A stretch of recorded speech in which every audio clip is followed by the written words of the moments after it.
Today we will discuss on electric potential.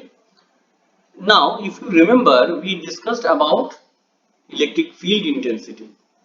That was a measurement of electric field strength due to a source charge. Now, the electric field strength can be measured in two ways. One, by finding out the field intensity, that we have already done, and the second one is to find out the electric potential. So let us now go to the tutorial. Electric potential. As I said you, electric field can be represented by electric field intensity or electric field strength E, which we have already learned earlier, and electric potential, which I have represented here as V. Electric field strength or field is the vector quantity and electric potential is scalar quantity. Now let us take a source charge plus Q, that's I have taken positive source charge, and mind it, whatever we will be studying here today is all with respect to vacuum. That means we have considered all these charges and all moving in vacuum only for the ease of our study. And let's take a point A. Let's take a point A at certain distance from the source charge and another point B from the source charge. But we have shown a bit nearer A and B. But in our next visuals, we'll see that we'll zoom out between A and B and we'll find out how it works or what we are going to present to you. Now, due to this source charge, if you see here, it's a positive charge, and if I bring a test charge over here, obviously it will get a force of repulsion. That means the electric field will be in this direction, or the repulsive force will act in this direction. That only I have written repulsive force for the positive test charge or the positive test charge. So now I have brought the test charge, that is unit positive test charge plus Q naught, which is much negligible in charge value and as well magnitude and as well as mass with respect to this one. So that means this will try to move, this will try to remain as it is in its position. That only we will consider over here. If I need to move this one to position A, obviously I need to give an external force over here. It cannot move on its own. The reason is there is a repulsion force. It will try to move it away, not towards the source charge. So we need an external force, or we need to do some external work on the source charge to move it to position A. Now let us take that work done as W. That is W equal to work done against the repulsive force due to the source charge plus Q in bringing the unit test positive charge plus Q naught from infinity to point A. So that means if I consider this point as the infinity and if I consider W as a work done and the test charge as very less, then electric potential is W by Q naught. W by Q naught. That's the electric potential. So what is electric potential? If you are being asked, that's what is the electric potential at point A, or how do you define electric potential? Electric potential is that work done in bringing a unit positive test charge from infinity to the point A. Now, so W by Q naught. Now, what will be the unit of this? The unit of potential will be W, that is work. So its unit of work is joule and charge unit is coulomb. So it is joule or coulomb. In one word, we call it volts or V. So unit will be joule per coulomb, J per C, which represents by volt, which is represented by volt. Then we will go for potential difference. So we have learned about potential at a point. There's a work done in bringing a test unit positive tester from infinity to that point. Clear? There's a work done. Okay. Again, potential difference between 2 points when we consider, say we are considering 2 points A and B. If we consider between 2 points, that means if I differentiate, if I just subtract it between the two, because it's a scalar quantity, it's not a vector quantity. If we do algebraical subtraction, we'll easily get the potential difference between these 2 points. Now let us try to visualize. I've tried to make the video much I've given much effort on to make it a more practical one so that you understand at my level which I have done it. So when do you think, I have put a question over here, when do you think that work done will be positive or negative considering positive source charge. So by considering positive source charge, when the work done will be negative or positive. Again the same consideration, plus Q, positive source charge in a vacuum, and a point A is considered. The potential at point A is VA, that is nothing but the what? Work done, bring a test unit positive test charge from infinity to that point A. Then point B, potential is VB, then again the VB is what? It is the work done bringing a unit positive test charge from infinity to the point B. Obviously the repulsion force direction I have shown to you. Source test charge plus Q naught is kept over here. It is somewhere at infinity, you can consider. Now there is an external force which needs to be given to it so that it moves against the repulsive force, and it comes to position B. That means here you get the VB, what I have told you just now. What is VB? The work done bringing a test positive unit positive test charge from infinity to point B. Again the same source charge, I have just defined it over here through visualization, that VA is the work done bringing the unit positive test charge from infinity to that point A. Now the charge moved from A to B. If you see here, the charge moved from A to B. That means A is much nearer to it. Obviously the force of repulsion is much more here. So it moved, we consider that the potential at A is much more compared to the potential at B. The charge moved from a higher potential to a lower potential here. Now, do you think any external force is required to move the charge from A to B? No. Why? Because the repulsion force is already acting on it, and that repulsion force is due to the source charge. That means if I consider the total as a system, then the system is losing some energy when it moves from point A to point B. So this type of work done is negative, where the system loses energy. Now again, if I consider that the source charge, test charge is moving from B to A, then in B to A, if you see here, from B to A, the charge is moving from a lower potential to higher potential, and obviously against the repulsive force. So it is not happening due to the source charge. It is happening due to an external force which is implied on the test charge to move from B to A. So that means you are doing some external work, or you are giving some external energy to the system. In this case, the work done is positive.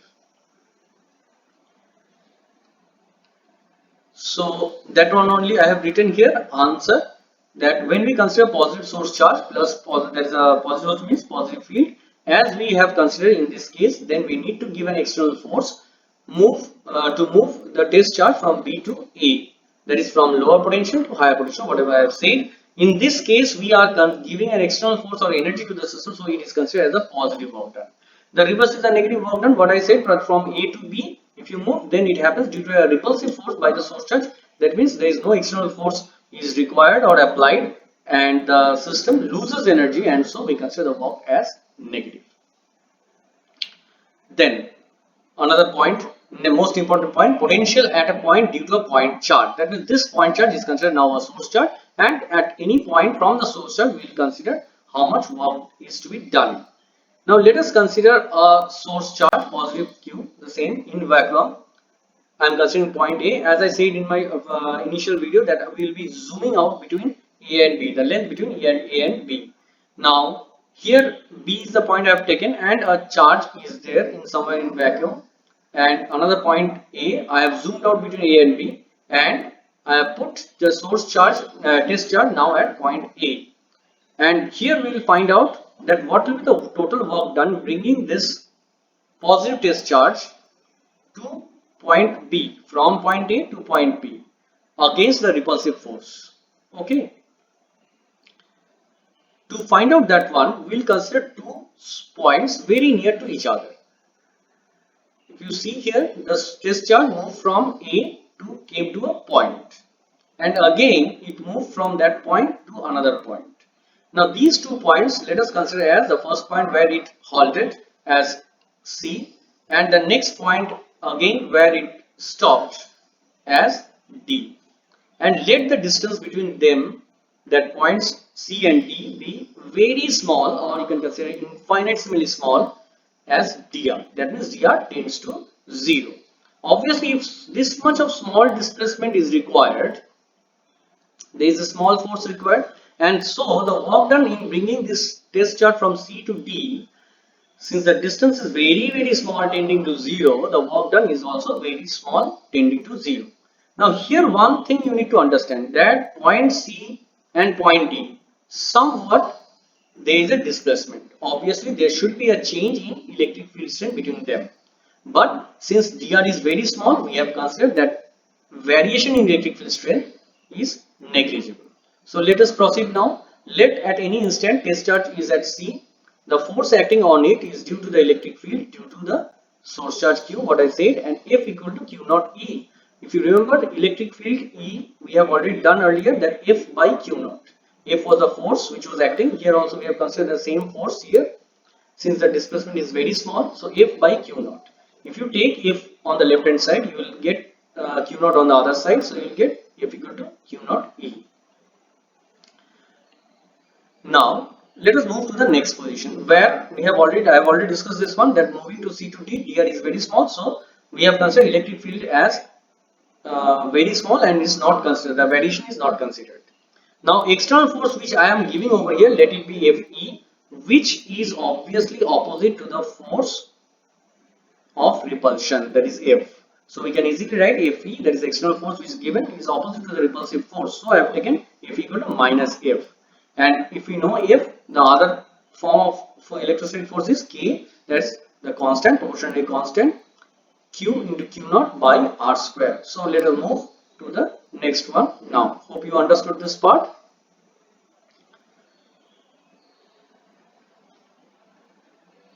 Now, since there was an external force given, displacement is very less, this external force remains the same with respect to this. We cannot say this one is a very small or very high.